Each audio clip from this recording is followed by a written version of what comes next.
جائے گا تو نہیں تو رو پڑا, کہنے لگا سونے جائے تو وہ جس کے پلے کچھ ہے ہو, آتا جاتا تو ہے کچھ نہیں, مجھے کس نے رکھنا ہے, میں نے کہاں جانا ہے, ادھر کہاں تو ادھر ہی رہوں گا. اس طالب علم کے سارے استاد بھائی کہتے ہیں اس نے دستار کرائی, پڑھا پڑھایا کچھ نہیں, پر جو مسئلہ اڑ جاتا تھا نا, وہ جو اڑ جاتا تھا نا, وہ جا کے اس سے پوچھتے تھے تو کتابیں کھولنے کی ضرورت نہیں پڑتی تھی. مولانا امجد علی صاحب اعظمی رحمۃ اللہ علیہ فرماتے ہیں یکدم اعلیٰ حضرت کا دروازہ کھلا, یہ بھی میرے اعلیٰ حضرت کی زندگی ہے, اسے بھی دیکھ, یکدم دروازہ کھلا تو بوڑھے امام کے پیروں میں جوتا کوئی نہیں, اور اعلیٰ حضرت سر پٹ دوڑے. میں قریب گیا, میں نے کہا حضور میں صدقے جاؤں, کہاں جا رہے ہو؟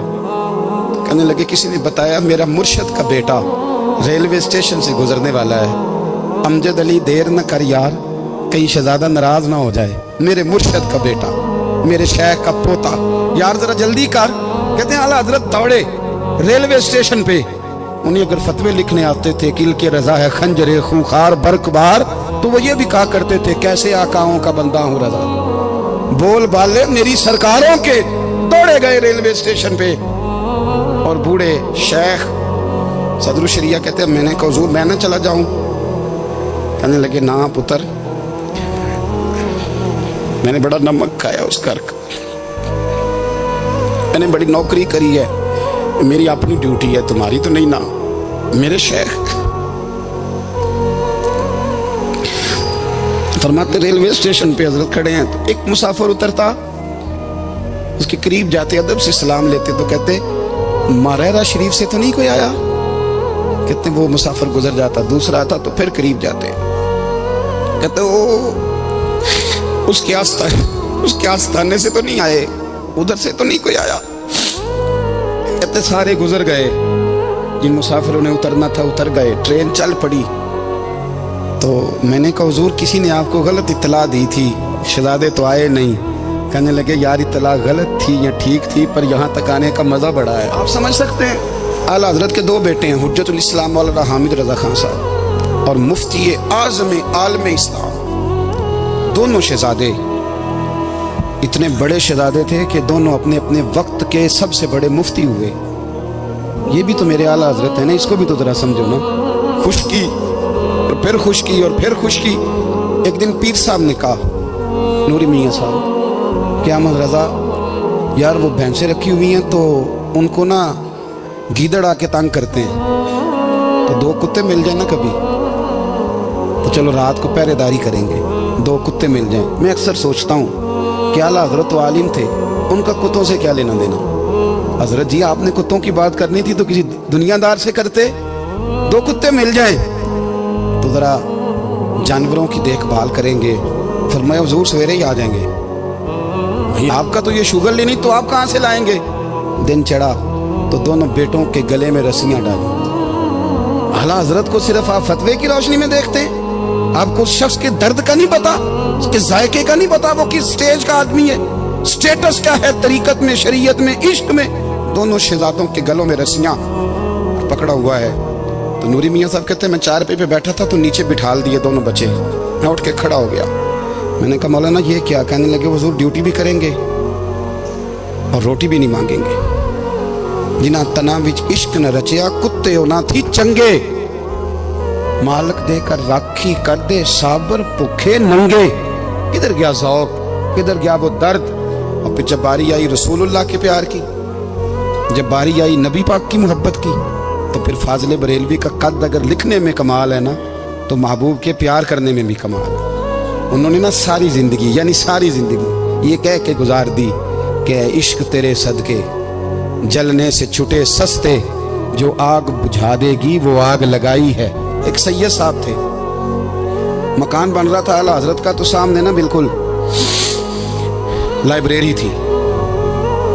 تو جب مکان بن رہا ہوتا ہے تو تب سارے مستری مزدور اندر ہی ہوتے ہیں, تو سب کا آنا جانا تھا, سب لوگ آتے جاتے تھے بلا جھجک. تو وہ سید صاحب بھی ایک دن آ گئے, سامنے لائبریری میں ملے, پھر چلے گئے.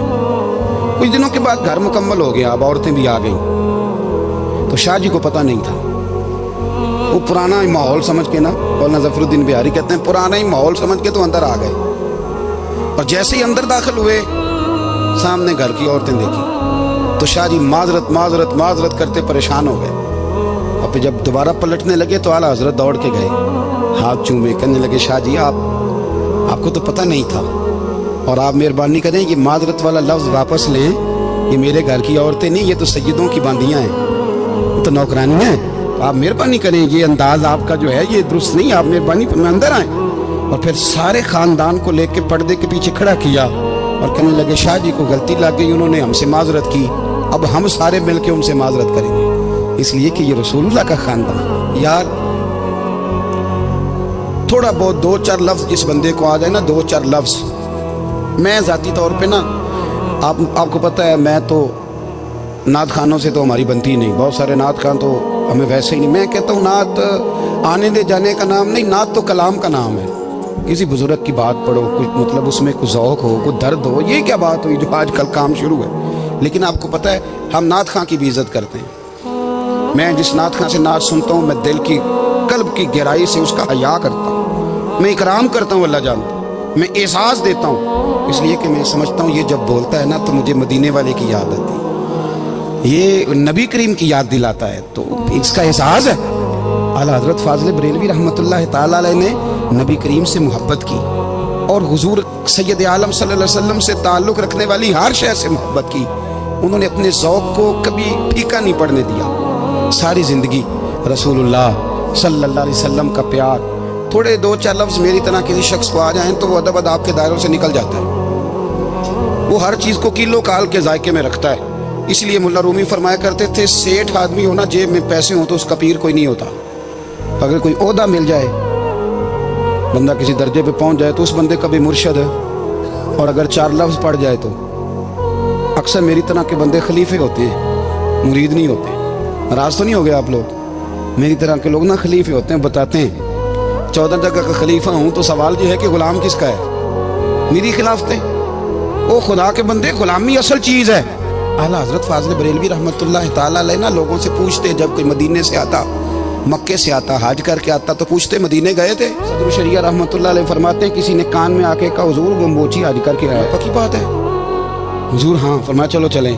حضرت جی وہ لکھنا نہیں، تو میں آ کے دیکھتے ہیں، حضرت مہمان اوے آ کے دیکھتے ہیں، کہتے دوڑنے لگے، وہ جوتے گانٹ رہا تھا، جا کے پوچھا حج کر کے آئے ہو؟ کہا ہاں مدینہ شریف گئے تھے۔ وہ جس بندے کے پاس لوگ تاریخیں لینے جائیں تو ٹائم نہ ملے، بھائی آج مدینے گئے تھے، کہنے لگا جی بڑا کرم کیا سرکار نے، میں تو 1.5 مہینہ رہ کے آیا ہوں۔ کہتے ہیں جبہ کہیں، پگڑی کہیں، قلم کہیں، شاگرد کہیں، مرید کہیں، اور اندر نہیں، حجرے کے اندر چھپ کے کسی کی تعظیم نہیں، چوک میں موچی جوتے گانٹنے والا دنیا دیکھ رہی ہے، اعلیٰ حضرت جھکے اور موچی کے پیر چومنے شروع کر دیے، لوگ پکڑ دیں حضور یہ کیا، وہ بھی پیر کرنے لگے پیچھے ہٹ جاؤ، یہ وہ قدم ہے جو میرے مصطفیٰ کریم کے در دولت سے ہو کے آئے، حرم کی زمین اور قدم رکھ کے چلنا، ارے سر کا موقع ہے وہ جانے والے، یہ ذائقہ، یہ درد، تو اعلیٰ حضرت نے نا ذوق والی زندگی گزاری، ادب والی زندگی گزاری، پریم والا وقت گزارا، عشق والا وقت گزارا۔ حضرت بلال حبشی کبھی سپاہ سالار بنے تھے کسی جنگ میں، کسی صوبے کے گورنر بنے ہو، بولو تو سیاح، ان کا تعارف کیا تھا؟ نبی کریم کے غلام، حضور کے نا جو ذاتی معاملات تھے نا، 20 انصاری نوجوان تھے جو ہر وقت نبی پاک کے پاس کھڑے رہتے تھے کہ حضور کوئی حکم کریں، 20 اور 34 سے لے کر 40 تک غلام ہر وقت حضور کی بارگاہ میں رہتے۔ حضرت بلال حضور کے ذاتی معاملات کی خدمت کرتے تھے، کوئی ایسی وہ جو تبلیغ کی یا دعوت کی یا جنگ کی یا جہاد کی کوئی ڈیوٹی نہیں وہ کرتے تھے، ذاتی خدمت سرکار کی۔ حضرت عمر فاروق وہ شخص ہیں کہ جنہوں نے کبھی کسی بندے کو خاطر میں نہیں لائے، لیکن جب حضرت بلال آتے تھے نا تو جناب عمر اٹھ کے کھڑے ہوتے تھے، کرسی چھوڑتے تھے اور پھر ایک نعرہ لگاتے تھے، کہتے تھے یا بلال انت سیدنا، بلال تو ہمارا سردار ہے یار، تو ہمارا، یعنی عشق کا ذوق پورا کرنا انہیں بھی آتا تھا۔ اس لیے میرا مشورہ ہے، میری رائے ہے، اور جو میرا حکم ماننے والے ہیں ان کے لیے میرا حکم ہے کہ ذوق نہ کبھی بھی خراب کرنا، کبھی بھی نہ ذوق نہ خراب کرنا، اپنا لطف۔ میں نے کئی دفعہ، میں پہلی دفعہ مدینہ شریف حاضر ہوا تو ایک بابا جی میرے آگے آگے تھے، تو ان کو نا دھکے مار رہا تھا، وہ سامنے کھڑے ہوتے ہیں نا، اللہ خیر فرمائے، اپنی اپنی ڈیوٹیاں نا، ان کی بھی ایک ڈیوٹی ہے نا جی، تو وہ دھکے مار رہا تھا تو بابا اسے کہہ رہا تھا تیری خیر ہوئے پہرے دارا روزے دی جالی چوم لین انہیں پھر دھکا ماریا تو پھر ان کہا تیری خیر ہوئے پہرے دارا. میں نے وہ بالکل ان پڑھ بابا جی تھے پر مجھے انہوں نے بہت بڑی بات سمجھا دی, میں نے ان سے بڑا سیکھا, منبر پہ ذکر کر رہا ہوں. وہ تیسری دفعہ پھر دھکا مارا تیری خیر ہوئے پہرے دارا روزے دی جالی. تو بابا جی باہر نکل آئے تو میں بھی پیچھے نکل آیا. تو میں نے کہا بابا جی یہاں کچھ انہوں نے بنگلہ دیشی اور ہندوستانی بھی رکھے ہوئے ہیں پر یہ تو عربی تھا خالص, انہوں کدوں تہاڈی بھی سمجھ آتی سی, تسی پنجابی دا شعر سنائی جا رہے ہو. کہندے پتر مینوں بھی پتا ہے انہوں نہیں سمجھ آ رہی پر میں تے اپنا رانجھا پہ راضی کردا سی. مانوں پتا ہے انہوں کہا یار اسی رانجھا بھی تے راضی کرنا ہے کہ نہیں, کہ ساری زندگی کیلو کال کے جھگڑے میں پڑے رہنا ہے. اے عشق تیرے صدقے جلنے سے چھٹے سستے جو آگ بجھا دے گی وہ. اور ایک جگہ پہ اعلیٰ حضرت کہتے ہیں جان دے دی وعدہ دیدار پر, ہم نے جان دے دی. خالی اس نے وعدہ کیا تھا کہ آؤں گا, آیا نہیں تھا پر جان ہم نے پہلے دے دی. تو اس لیے نا ذوق شوق پیار وارفتگی محبت اساتذہ کے لیے, بزرگوں کے لیے, علماء کے لیے, مشائخ کے لیے, بڑوں کے لیے نہ ذوق نہ کبھی خراب ہونے پائے. اللہ آپ کو سلامت رکھے. اور کچھ دعائیں میں نے دے دی ہیں, کچھ اللہ جانتا ہے میرے دل میں ہیں, وہ میں دیتا رہتا ہوں. اللہ آپ کو ہمیشہ شاد و آباد فرمائے.